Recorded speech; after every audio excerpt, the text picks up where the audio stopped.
I'm not good enough. No one will ever like what I do. I look awful.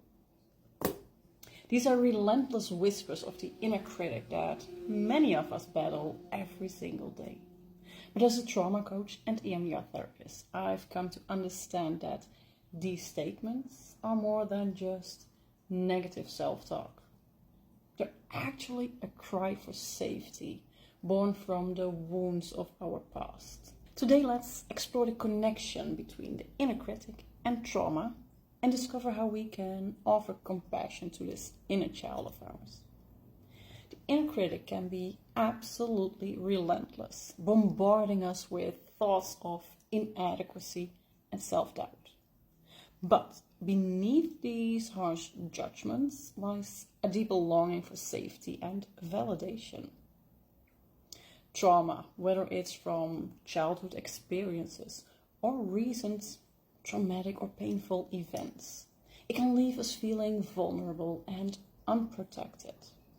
In response, the inner critic can emerge as a misguided protector, an attempt to shield ourselves from further harm by preemptively criticizing and minimizing our worth.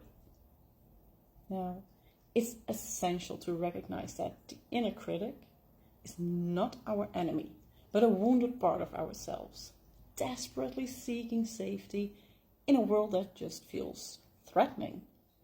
To understand the inner critic's origins, we must delve into the neuroscience of trauma. You see, when we experience distressing events, our brain goes into survival mode, activating the fight, flight, or freeze response. Meanwhile, the rational part of our brain, the prefrontal cortex, becomes compromised, making it very challenging to discern between what's real and what are perceived threats.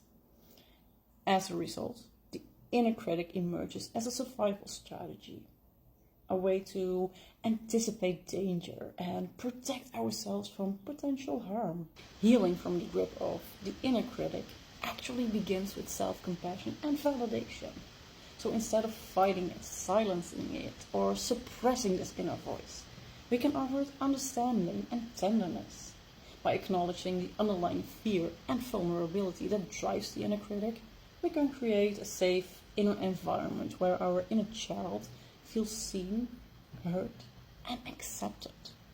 Through modalities like EMDR therapy, we can reprocess traumatic memories and rewrite the scripts that fuel this inner critic by replacing them with messages of love, safety, and even self-worth. Now, as you embark on this journey of healing, let's remember to treat yourself with the same kindness and compassion that you would offer a beloved friend. The inner critic may have been born out of trauma, but it doesn't define your worth or have to dictate your life. If you resonate with the struggles of the inner critic, please know that you're not alone. Reach out to me for support and guidance on your path to healing. Together, let's nurture our inner child, offering it the safety, love, and validation that it deserves. Remember, you are worthy of love and belonging just as you are.